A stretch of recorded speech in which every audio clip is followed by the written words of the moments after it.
बिस्मिल्लाहिर्रहमानिर्रहीम। अस्सलाम वालेकुम। Welcome to this very important lecture of physics. इस लेक्चर के अंदर हम हीट एंड थर्मोडायनामिक्स के कुछ इंपॉर्टेंट एमसीक्यूज़ को विद रीज़न डिस्कस करेंगे, जो कि पास्ट एग्ज़ाम्स में स्पेशली एंट्री टेस्ट एग्ज़ाम्स और कॉम्पिटिटिव एग्ज़ाम्स में बहुत ज़्यादा रिपीट हुए हैं। और ये एमसीक्यूज़ आपके लिए बहुत ज़्यादा हेल्पफुल होंगे और इससे आपको काफ़ी हद तक बहुत सारे कॉन्सेप्ट्स क्लियर हो जाएंगे। Okay, first MCQ is dimensions of pressure is. इस एमसीक्यू के अंदर हमने प्रेशर की डायमेंशन फाइंड करनी है। We know that pressure is equal to force per unit area.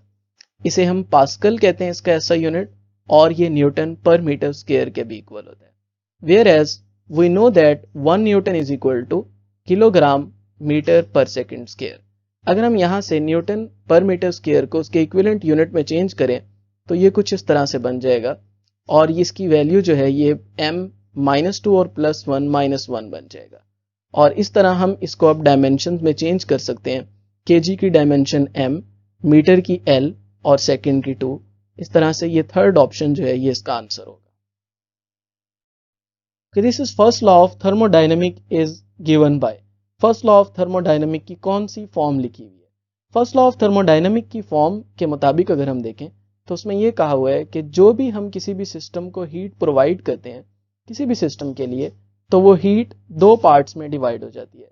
उसका कुछ हिस्सा उसकी इंटरनल एनर्जी को इंक्रीज करता है और जो बाकी हिस्सा है उससे उस सिस्टम पर वर्क होता है। Work is done on the system या by the system in surrounding. तो इस तरह से हीट को हम आमतौर पे डेल्टा क्यू से लिखते हैं, इंक्रीज इन इंटरनल एनर्जी को हम डेल्टा यू से लिखते हैं और वर्क डन को हम डब्ल्यू से लिखते हैं। And W is the product of P and delta we. तो इस तरह से अगर हम इस ऑप्शन को देखें तो यहां पर फर्स्ट ऑप्शन जो है ये इसका आंसर बनेगा। Next is the internal energy of an ideal gas depends on. किसी भी आइडियल गैस की जो इंटरनल एनर्जी है, internal energy is directly proportional to the temperature. किसी भी गैस या सब्सटेंस का टेम्परेचर जितना हाई होता है उतनी ज्यादा उसकी इंटरनल एनर्जी होती है। And internal energy is the sum of all forms of energy. इसमें बहुत सारी एनर्जीज आ जाती हैं, काइनेटिक एनर्जी, पोटेंशियल एनर्जी और जो इंटरमोलिक्यूलर फोर्सेस की वजह से होती हैं। तो इस तरह it depends on temperature. The scales of temperature are based on two fix point. जब भी किसी टेम्परेचर के स्केल को डिजाइन किया जाता है तो दो पॉइंट्स का ख्याल रखा जाता है और उनके दरमियान में उस स्केल की कैलिब्रेशन की जाती है। एक पॉइंट लोअर फिक्स पॉइंट होता है और लोअर फिक्स पॉइंट को हम वाटर का मेल्टिंग पॉइंट या फ्रीजिंग पॉइंट भी कहते हैं, क्योंकि वाटर मेल्ट या फ्रीज सेम पॉइंट पर कर रहा होता है, इसलिए हम इसको मेल्टिंग या फ्रीजिंग पॉइंट भी कहते हैं, which is the lower fix point. इसी तरह next is upper fix point, और अपर फिक्स पॉइंट वाटर का गिवन कंडीशंस पे जो बॉइलिंग पॉइंट होता है जिस पर वो स्टीम में चेंज होता है, that is known as upper fix point. और किसी भी टेम्परेचर के स्केल को डिजाइन करते वक्त हम इन दो चीजों का ख्याल रखते हैं। So B option will be the answer.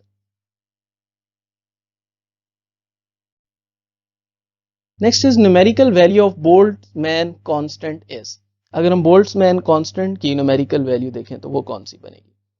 According to formula temperature is equal to 2/3 K into kinetic energy, और इसके मुताबिक जो इसकी कॉन्सेप्चुअल रिप्रेजेंटेशन है वो ये है कि temperature is directly proportional to kinetic energy. और इसके मुताबिक जो बोल्ट्जमैन कांस्टेंट है इसकी जो वैल्यू है that is 1.38 into 10 power -23 and it is joule per Kelvin. So in this way fourth option will be the answer. Okay, next is in changing the state of thermodynamics from A to B, the heat required is Q. किसी भी state को change करने के लिए जो heat required है वो Q है और जो work done bye the system है वो W है। अब हमने बताना है कि इंटरनल एनर्जी में कितना चेंज आएगा। We know that according to first law of thermodynamic, first law के मुताबिक जो हीट हम प्रोवाइड करते हैं वो दो चीजों में डिवाइड हो जाती है। उसका कुछ हिस्सा इंटरनल एनर्जी को चेंज करता है और बाकी हिस्सा जो है वो वर्क करता है जो सिस्टम वर्क कर रहा होता है। तो अगर हम इस तरह से change in internal energy find करना चाहते हैं so it will be equal to Q minus W. So B option will be the answer. Heat given to the system is 35 joules. Heat की वैल्यू दी हुई है 35 joule and work done by the system is 15 joule. W is 15. The change in internal energy will be, formula हम use करेंगे Q is equal to delta U plus W, और यहाँ पे हम वैल्यूज पुट कर देंगे 35 is equal to 15 plus delta U, ठीक है, क्योंकि वर्क हमें दिया हुआ है 15 और डेल्टा U हमें दिया हुआ नहीं है। तो डेल्टा U अगर हम अपने फाइंड करना है तो 15 यहाँ पे प्लस हो रहा है, उधर जाके माइनस हो जाएगा। So in this way this will be the answer 20 जॉल।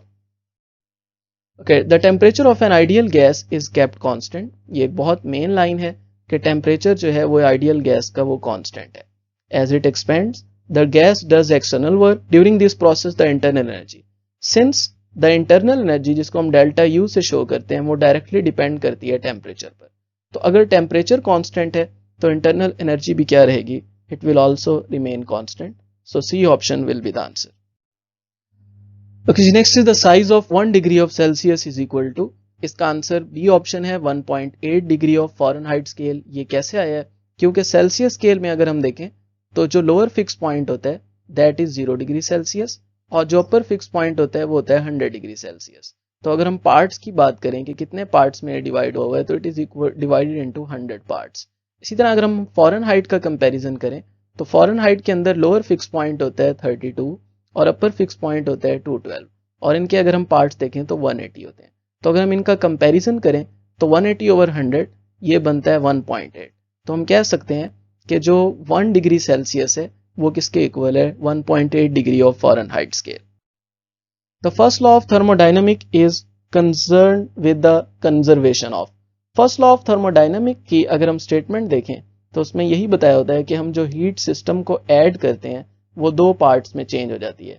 एक तो वो उसकी इंटरनल एनर्जी को इंक्रीज करती है और दूसरा कुछ वर्क जो है वो सिस्टम की तरफ से होता है, and both are also the forms of energies. तो जो हम एनर्जी प्रोवाइड कर रहे होते हैं वो चेंज होती है एक और फॉर्म ऑफ एनर्जी में, ओवरऑल टोटल एनर्जी जो है वो सेम रहती है। तो इस तरह हम कहते हैं it is based on the law of conservation of energy. Thermodynamic system goes from state P1V to P2P1V and second, दो अलग अलग थर्मोडायनामिक सिस्टम दिए हुए हैं। पहले के लिए ये कंडीशन दी हुई है और दूसरे के लिए दी हुई है। हमने दोनों केसेस में वर्क फाइंड करना है। तो पहले हम फर्स्ट केस के लिए देखते हैं। केस 1 में अगर हम देखें तो वॉल्यूम कांस्टेंट है, पहले भी V है बाद में भी V है। कांस्टेंट वॉल्यूम के केस में वर्क विल बी 0, क्योंकि वर्क की वैल्यू होती है it is equal to P delta V, और जब चेंज इन वॉल्यूम 0 है तो वर्क भी क्या हो जाएगा, 0। जबकि अगर हम केस 2 में देखें तो फर्स्ट V दिया हुआ है, सेकंड वॉल्यूम जो है वो 2V हो गया है। तो चेंज इन वॉल्यूम किसके इक्वल है, final minus initial, it becomes V। तो इस तरह अगर हम वर्क फाइंड करें तो ये होगा P delta V and it is equal to PV। So second case में वर्क PV है और फर्स्ट केस में वर्क 0 है। So this will be the answer.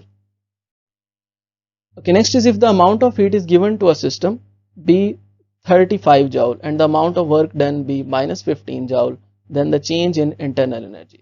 तो इसमें देखें हीट की वैल्यू दी हुई है 35 और जो अमाउंट ऑफ वर्क है दैट इज माइनस 15, और चेंज इन इंटरनल एनर्जी हमने फाइंड करनी है। Same formula first law of thermodynamic का, इसके मुताबिक हम वैल्यूज को पुट कर देंगे। 35 is equal to minus 15 plus delta U, minus 15 opposite side पे जाके प्लस 15 हो जाएगा, और जब हम इसमें प्लस 15 करेंगे तो ये 50 जाउल बन जाएगा। So in this way 50 joule will be the answer. Which one is true for internal energy? Internal energy के लिए कौन सी चीज ट्रू है? तो internal energy sum of all the forms of energies भी कहते हैं। ये किसी भी सिस्टम के स्टेट को डिस्क्राइब कर रही होती है, और ये काइनेटिक एनर्जी के साथ भी प्रोपोर्शनल होती है, क्योंकि इंटरनल एनर्जी की एक फॉर्म काइनेटिक एनर्जी भी है। ठीक है, तो all are correct. On which factor does the average kinetic energy of molecules depend? According to relation T is equal to 2 by 3K into kinetic energy, अगर हम इस रिलेशन को देखें which is already derived, तो इसके मुताबिक temperature is directly proportional to kinetic energy, यानी जितनी हम काइनेटिक एनर्जी बढ़ाएंगे मॉलिक्यूल्स की उतना टेम्परेचर इंक्रीज होगा। What is the average velocity of molecules of an ideal gas? अगर हम एक आइडियल गैसेस के मॉलिक्यूल्स की वेलोसिटी देखें तो वो 0 होती है। उसकी रीजन क्या होती है? उसकी रीजन ये होती है कि जितने भी मॉलिक्यूल्स लेफ्ट साइड पे जाके टकराते हैं उतने ही मॉलिक्यूल्स राइट साइड पे, जितने मॉलिक्यूल्स डाउनवर्ड मूव करते हैं उतने ही upward. As a whole overall जो नेट इफेक्ट होता है इनकी वेलोसिटी का दैट इज 0। तो इसलिए हम कहते हैं कि इनका जो वेक्टर सम है, नेट इफेक्ट है या वेक्टर सम है, वो जीरो है, क्योंकि जितने मॉलिक्यूल एक डायरेक्शन में मूव कर रहे हैं उतने ही जो है वो दूसरी डायरेक्शन में, तो ओवरऑल वेलोसिटीज का जो सम है वो जीरो होगा। Gas behaves as an ideal gas at, अगर हम एक गैस की बात करें तो वो एक आइडियल गैस के तौर पर लो प्रेशर और हाई टेम्परेचर पर बिहेव करती है। और उसकी रीजन ये है कि जब प्रेशर बहुत लो होता है और टेम्परेचर बहुत ज्यादा हाई होता है तो उस केस में हम कहते हैं कि गैसेस के मॉलिक्यूल्स की जो आपस में इफेक्टिव फोर्सेस हैं बिटवीन द मॉलिक्यूल्स वो जीरो हो जाती हैं, वो तकरीबन नेग्लिजिबल होती हैं। और आइडियल गैस की जो कंडीशन है वो ये है कि इस केस में जो इफेक्टिव फोर्सेस होती हैं गैस मॉलिक्यूल्स की आपस में वो जीरो होती हैं। The degree of freedom of a triatomic gas is, अगर हम एक ट्राइएटॉमिक गैस देखें तो उसका 6 डिग्री ऑफ फ्रीडम है। डिग्री ऑफ फ्रीडम का मतलब होता है कि कितनी डायरेक्शंस में वो कंपाउंड या वो कंपोनेंट आसानी से मूव कर सकता है। तो 3 डिग्री ऑफ फ्रीडम इसमें ट्रांसलेशनल मोशन का होता है, यानी मॉलिक्यूल जो है वो लॉन्ग एक्स, वाई और जेड तीनों डायरेक्शंस में मूव कर सकता है, तो 3 डिग्री ऑफ फ्रीडम ये हो जाता है। और 3 डिग्री ऑफ फ्रीडम जो है वो रोटेशनल मोशन का होता है। मॉलिक्यूल जो है वो तीनों तरह से इस तरह भी रोटेट कर सकता है, हॉरिजेंटली भी और वर्टिकली भी और अलोंग द जेड एक्सिस बाहर की तरफ भी, तो इस तरह से रोटेशनल के लिए भी 3, और टोटल जब हम इनको ऐड करते हैं ट्राइएटॉमिक के लिए तो ये 6 बनता है। Okay, next is a system is given 300 calories of heat, 300 calories of heat provide की गई है and it does joule 600 joule of work, how does the internal energy of the system change. तो इसमें हमने इंटरनल एनर्जी फाइंड करना है, लेकिन सबसे पहले हम कैलोरीज को चेंज कर लेंगे इनटू जाउल। 1 कैलोरी इक्वल होती है 4.1 calorie is equal to 4.184 joule, या इसको हम राउंड ऑफ करके 4.2 जाउल भी कह सकते हैं। तो पहले हम इसको कन्वर्ट कर देंगे 300 मल्टीप्लाई 4.18 और ये बन जाएगा 1254। अब हम according to first law of thermodynamic यहाँ पे फार्मूला यूज करेंगे Q is equal to W plus del U, और इसके मुताबिक अगर हम वैल्यू पुट करेंगे तो 1254 is equal to 600 plus delta U. तो ये 600 इस साइड पे प्लस हो रहा है, इस साइड पे जाके माइनस हो जाएगा, और जब ये यहाँ पे माइनस होगा तो इसकी वैल्यू आ जाएगी, it becomes delta U is equal to 654 joule. So in this way this option will be the answer. Which one of the following term does not involve in ideal gas law? अगर हम ideal gas equation देखें तो उसके मुताबिक formula है PV is equal to nRT। इसके मुताबिक P is for pressure, V is for volume, N is for number of moles, R is the constant and T is for temperature। लेकिन जो time है ये इसके अंदर इन्वॉल्व नहीं है, इसलिए इसका आंसर ये होगा। जी, this MCQ is which of the following is not true about ideal gas molecules? Ideal gas के बारे में कौन सी चीज ट्रू नहीं है? आइडियल गैस वो गैस होती है जिसके अंदर मॉलिक्यूल्स एक दूसरे के ऊपर फोर्स एक्सर्ट नहीं कर रहे होते, उनकी आपस में जो फोर्सेस होती हैं वो नेग्लिजिबल होती हैं। इस तरह से बी ऑप्शन जो है ये इसका आंसर होगा। Gas molecules of different masses in the same container have same average translational kinetic energy which is directly proportional to। ये अभी हमने पहले इससे पढ़ा है कुछ MCQs पहले, सिर्फ स्टेटमेंट का थोड़ा सा फर्क था, अदरवाइज यही है कि average translational kinetic energy directly proportional होती है टेम्परेचर के साथ। तो इसमें सी ऑप्शन इसका आंसर होगा, absolute temperature. Which is the correct relation, इनमें से कौन सा रिलेशन जो है वो करेक्ट है? ये Cp जो है, Cp is the molar specific heat at constant pressure, molar specific heat at constant pressure, और जो Cp है इसके बाद Cv जो है that is molar specific heat at constant volume. ठीक है, और अगर हम इन दोनों की रेशियोज लें तो इक्वल होता है गैमा के। First of the two ideal gases have, इनमें से एक रिलेशन बताया हुआ है कि अगर हम दो आइडियल गैसेस लें तो उनमें से पहली गैस का दूसरी गैस के लिहाज से ट्वाइस मोलर वॉल्यूम है, यानी V1 is equal to 2 times of V2 कि as much as the same temperature, temperature दोनों का सेम है, T इज सेम, यानी T is equal to T2 and it is equal to T। What is the ratio of their pressures? P1 और P2 की ratios हमने find करनी है। Ideal gas का कहा हुआ है तो ideal gas equation we know that PV is equal to nRT, इसके मुताबिक P1 V1 is equal to nRT1, यानी सेम मोलर, इसमें हम R और N सेम लेंगे जब हम दो गैसेस के अमाउंट ले रहे हैं, P2 V2 will be equal to nRT। इन दोनों को हम डिवाइड कर देंगे।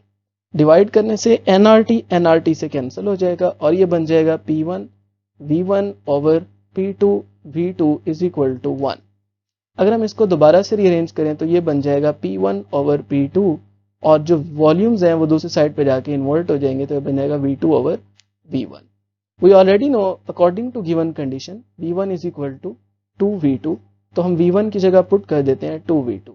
V2 V2 से कैंसिल हो जाएगा और ये बन जाएगा P1 ओवर P2 की जो रेशियो है प्रेशर्स की that is equal to 1/2, 1:2। So this will be the answer.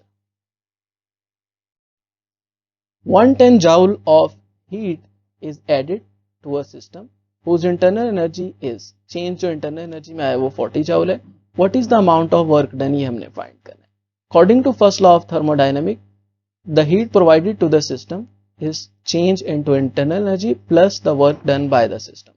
तो इसके मुताबिक अगर हम वैल्यूज पुट करें 110 is equal to 40 plus W, 40 side पे आके माइनस हो जाएगा क्योंकि उस साइड पे प्लस हो रहा है, तो इसकी वैल्यू जो है ये बन जाएगी 70।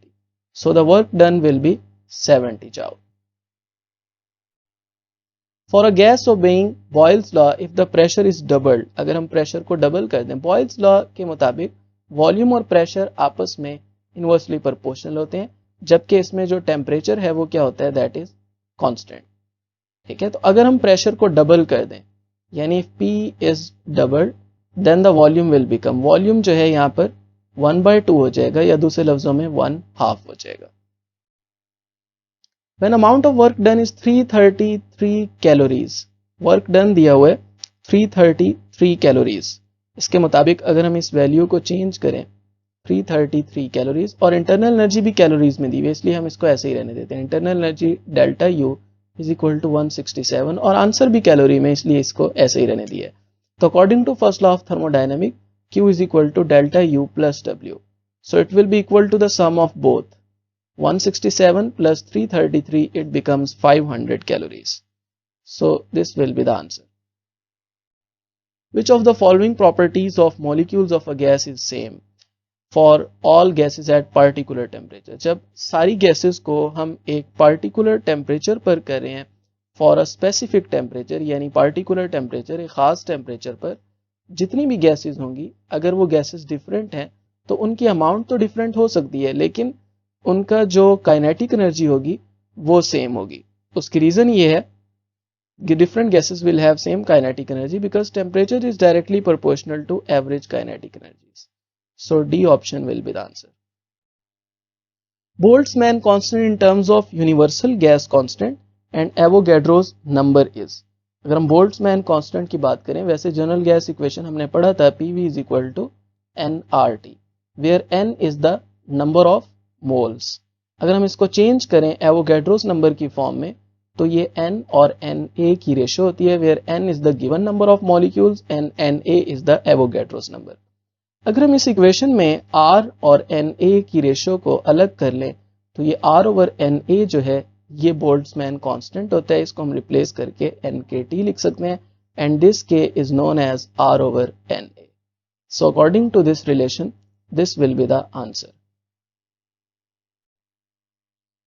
Okay, next is an ideal gas of mass state goes A to another state B and via 3 different process, यानी एक आइडियल गैस है जिसमें हम A से B तक 3 different processes के जरिए जा रहे हैं, फर्स्ट, सेकंड एंड थर्ड। तो हमने बताना है कि इसमें कौन सी कंडीशन जो है वो फॉलो हो रही है। तो अगर हम एक आइडियल गैस के लिए देखें तो इनिशियल और फाइनल स्टेजेस जो हैं, इनिशियल एंड फाइनल स्टेट्स ये सेम है सबके लिए, and for same initial and final states we can say that the change in internal energy is 0, क्योंकि internal energy initial और final state पर डिपेंड कर रही होती है। तो इसके मुताबिक अगर हम फर्स्ट लॉ ऑफ थर्मोडायनेमिक का फार्मूला लिखें तो वो होता है Q is equal to W plus del U and it will be equal to W plus 0। It means Q will be equal to W, और हमें पता है W किसके इक्वल होता है, W is equal to P del V। और इस equation में अगर हम देखें तो P और V के दरमियान में कर्व्स ड्रॉ हुई हुई हैं, तो हम इसको कहेंगे कि अगर हमने वर्क फाइंड करना है तो हमने area under the curve find करना है, एरिया अंडर द कर्व्स। अब यहाँ 3 डिफरेंट प्रोसेसेस हैं। अगर हम फर्स्ट कर्व देखें तो ये नीचे बन रही है तो इसका एरिया सबसे कम होगा, इसलिए हम लिख सकते हैं area of one curve will be less than, और सेकंड कर्व उससे ऊपर बन रही है, क्योंकि अगर हम सेकंड कर्व से लेके नीचे वाले हॉरिजॉन्टल एक्सिस तक एरिया कैलकुलेट करेंगे तो फर्स्ट का सबसे कम आएगा, सेकंड का उससे ज्यादा आएगा और थर्ड का सबसे ज्यादा आएगा। इट मीन्स जो वर्क होगा वो फर्स्ट का सबसे कम, सेकंड का उससे ज्यादा और थर्ड का उससे ज्यादा, और वर्क इक्वल है हीट के। So we can say that Q1 सबसे कम, Q2 उससे ज्यादा और Q3 उससे ज्यादा। So in this way first option will be the answer. Okay, इस MCQ में है the PV diagram of a system undergoing thermodynamic transformation is shown, the work is done from A to B। पहले हम A to B तक जा रहे हैं और फिर B से C तक, और इसमें जो वर्क लग रहा है दैट इज 50 जाउल, और इस दौरान जो हीट है दैट इज 20 कैलोरीज। हीट को हम आमतौर पे Q से डिनोट करते हैं 20 कैलोरीज, और इसको अगर हम जाउल में चेंज करें तो इसको 4.2 से मल्टीप्लाई कर देंगे तो ये बन जाएगा 84 joule.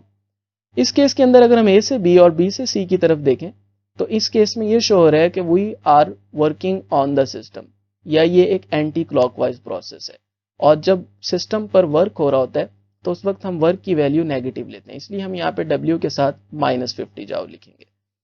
According to first law of thermodynamic, formula है Q is equal to delta U plus W, ये बन जाएगा 84 is equal to delta U वैसे आ जाएगा और -50 इस साइड पे आके +50 हो जाएगा, और इसको अगर हम सॉल्व करेंगे तो ये बन जाएगा 134 जाउल।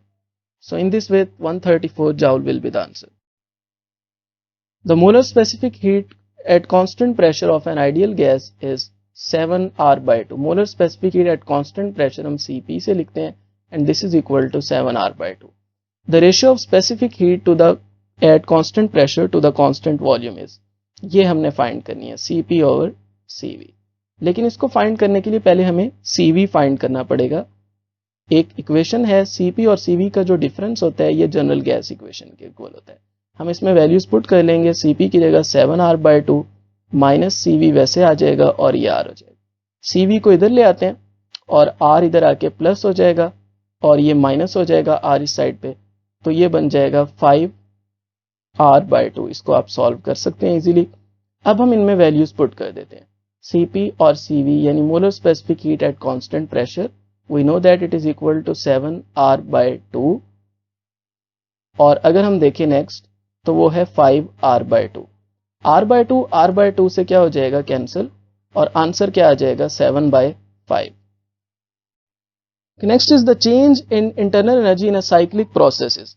एक साइक्लिक प्रोसेस में जो सिस्टम है वो अपनी इनिशियल स्टेट पर वापस आ जाता है, system returns to its initial state, और इनिशियल स्टेट पर वापस आने की वजह से हम कहते हैं कि there is no change in state, there is no change in state, और जब कोई स्टेट में चेंज नहीं आया so therefore there is no change in internal energy, there will be no change in internal energy. हम कह सकते हैं कि चेंज इन इंटरनल एनर्जी क्या होगा, दैट विल बी 0।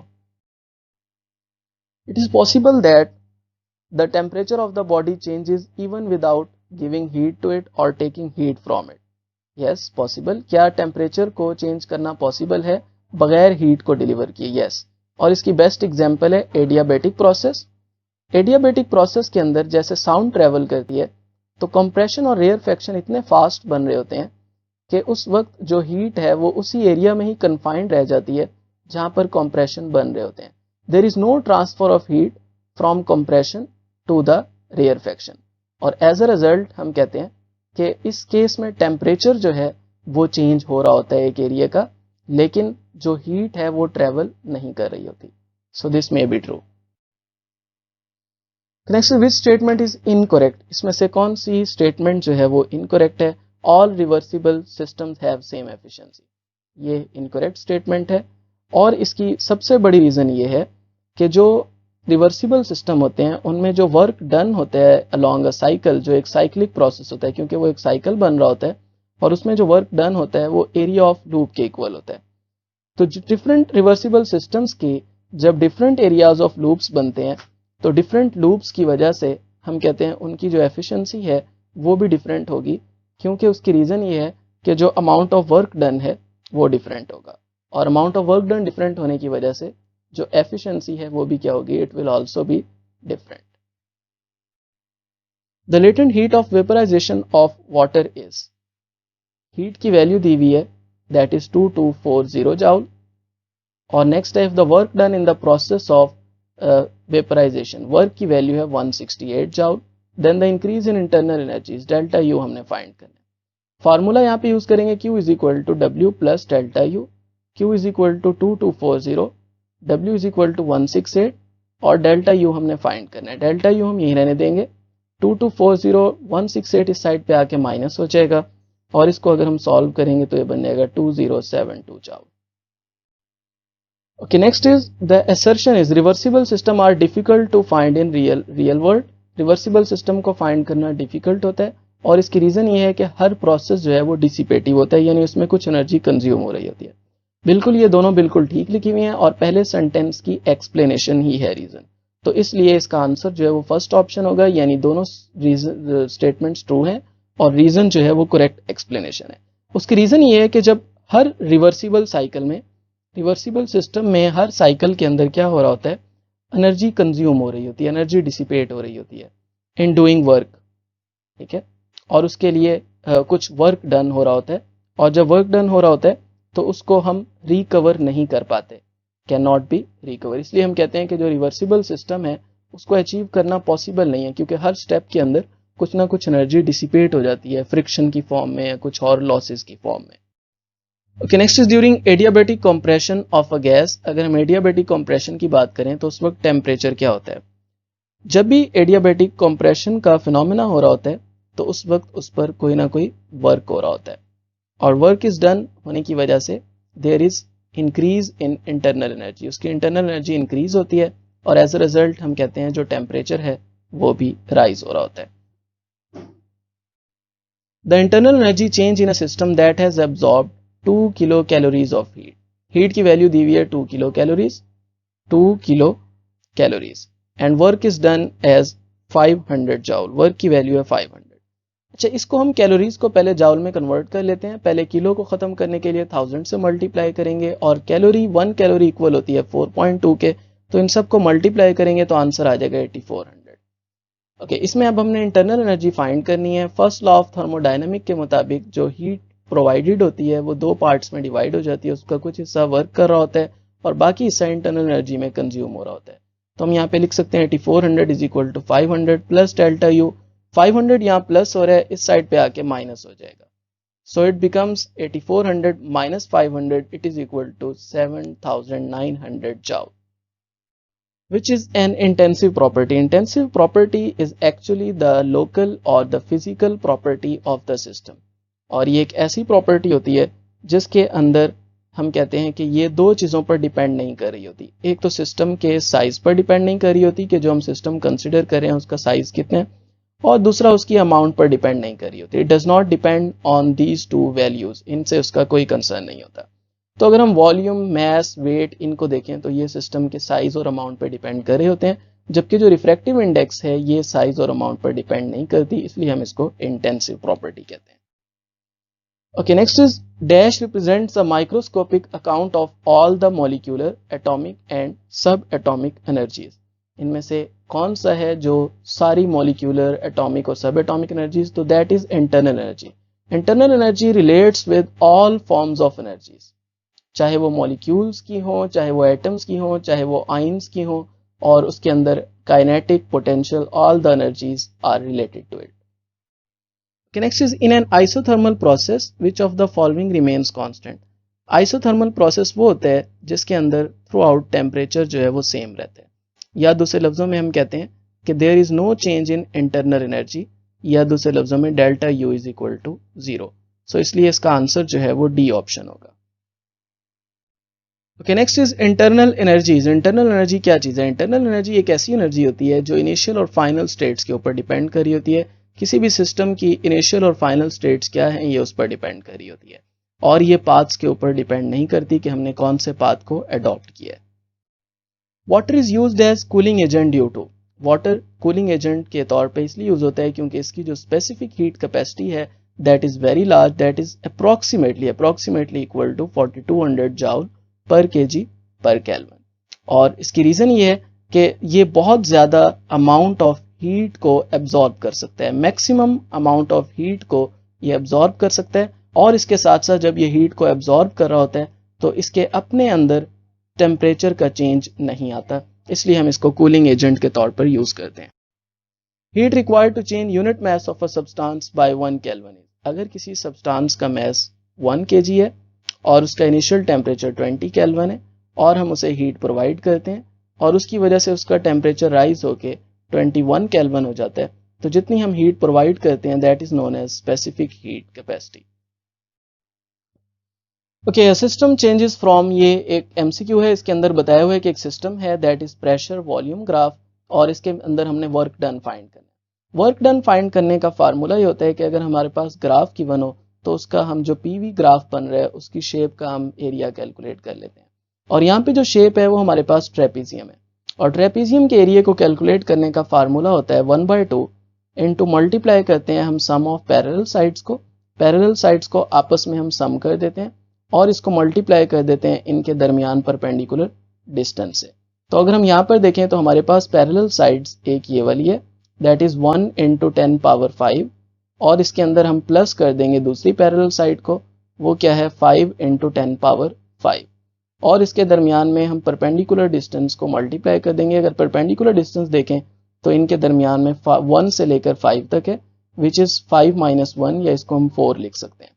तो अगर हम इनको सॉल्व करें तो ये बन जाएगा 1/2 × 6 × 10⁵ और मल्टीप्लाई 4 और 2 4 से यहाँ पे कैंसिल हो जाएगा और इसको मल्टीप्लाई करेंगे तो ये बन जाएगा 12 × 10⁵ joule. So C option will be the answer. The average kinetic energy of gas molecules at 27 degree Celsius is given by, देखें टेम्परेचर इक्वल होता है 2/3K into average kinetic energy. अगर हमने एवरेज काइनेटिक एनर्जी कैलकुलेट करनी है तो इसको हम यहीं रहने देंगे और बाकी वैल्यूज को दूसरी साइड पे ले जाएंगे, तो ये बन जाएगा 3kT/2। अब हम अगर टेम्परेचर की बात करें तो टेम्परेचर हमें गिवन है 27, इसे अगर हम केल्विन में चेंज करना चाहते हैं तो 273 प्लस कर देंगे और ये बन जाएगा 300। यहाँ पे वैल्यूज पुट कर देंगे। बोल्ट्जमैन कांस्टेंट की वैल्यू होती है 1.38 × 10⁻−23, टेम्परेचर है 300 और इसे डिवाइड कर देंगे 2 से। तो इन सबको अगर हम सॉल्व करेंगे तो आंसर आएगा 6.21 × 10⁻−21 joule. So this will be the answer. Volume is directly proportional to temperature at constant pressure. This statement is of Charles law. Charles law के अंदर वॉल्यूम और टेम्परेचर वेरिएबल होते हैं जबकि प्रेशर जो है वो कांस्टेंट होता है। Human metabolism provides an example of, it is an example of conservation of energy, क्योंकि बिल्कुल इसमें भी फर्स्ट लॉ ऑफ थर्मोडायनेमिक्स की तरह जितने भी हम फूड प्रोवाइड कर रहे होते हैं वो फूड 2 पार्ट्स में चेंज होती है। उससे प्रोवाइड होने वाली हीट जो है एक तो वो वर्क कर रही होती है, वो वर्क करने में हेल्प करती है और दूसरा वो मेटाबॉलिज्म के दौरान इंटरनल एनर्जी के लिए स्टोर हो जाती है जिससे वो फर्दर जो है मेटाबॉलिज्म का प्रोसेस जो है वो हो सकता है। Work done by air when it expands from 50 litre to 150 litre, यानी जो चेंज इन वॉल्यूम आया है दैट इज 150 - 50 और अगर हम इसको देखें तो ये कितना बन जाएगा, इट बिकम्स 100 लीटर और 1 लीटर इक्वल होता है 10⁻³ मीटर क्यूब के। इसका मतलब है अगर हमने इसको मीटर क्यूब में चेंज करना है तो 100 को 10⁻³ से मल्टीप्लाई कर देंगे, ठीक है। और उसके बाद अगर हम दूसरी वैल्यू देखें तो 2 atmospheric pressure, pressure is given as 2 atmospheric pressure और 1 atm इक्वल होता है 1.01325 पास्कल। अगर हम इसको राउंड ऑफ करके लिखें तो इसको 1 × 10⁵ लिख सकते हैं, इसे मैं डायरेक्ट लिख रहा हूँ 2 × 10⁵। अब अगर हमने वर्क फाइंड करना है तो इन दो क्वांटिटीज का प्रोडक्ट होता है, यहाँ पे हम दोनों क्वांटिटीज को मल्टीप्लाई कर देते हैं। तो अगर हम इसको सॉल्व करेंगे तो ये आंसर आएगा 2 × 10⁴ joule. So A option will be the answer. How much work is done in decreasing, work find करना है, how much work is done in decreasing the volume by an amount. Change in volume दिया हुआ है कि हमने volume कितना change करना है 2.4 × 10⁻⁻4 metre cube at normal temperature and a constant pressure of pressure is 1 × 10⁵ Nm/m²। Work product होता है प्रेशर और चेंज इन वॉल्यूम का। यहाँ पे हम वैल्यूज पुट कर देंगे दोनों केसेस में, तो ये बन जाएगा 1.1 × 10⁵ मल्टीप्लाई 2.4 × 10⁻⁻4, तो ये बन जाएगा 24 joule. So this will be the answer. जी, thank you so much. That was all for this lecture. I hope so कि इस लेक्चर में आपके काफ़ी हद तक एमसीक्यूज़ के कॉन्सेप्ट्स क्लियर हुए होंगे। आपको आइडिया हुआ होगा कि किस तरह के पॉसिबल एमसीक्यूज़ आ सकते हैं और हम उनको किस तरह से सॉल्व कर सकते हैं। अगर आपको ये लेक्चर पसंद आया हो और आपको काफ़ी हद तक क्लियर हुआ हो तो वी रिक्वेस्ट यू कि आप इस चैनल को सब्सक्राइब कर लें और हमारे बेल आइकन को क्लिक कर लें ताकि आपकी तरफ से हमें एक छोटी सी सपोर्ट मिल सके और हम आइंदा आपके लिए मज़ीद यूज़फुल वीडियोज़ बना सकें। Thank you.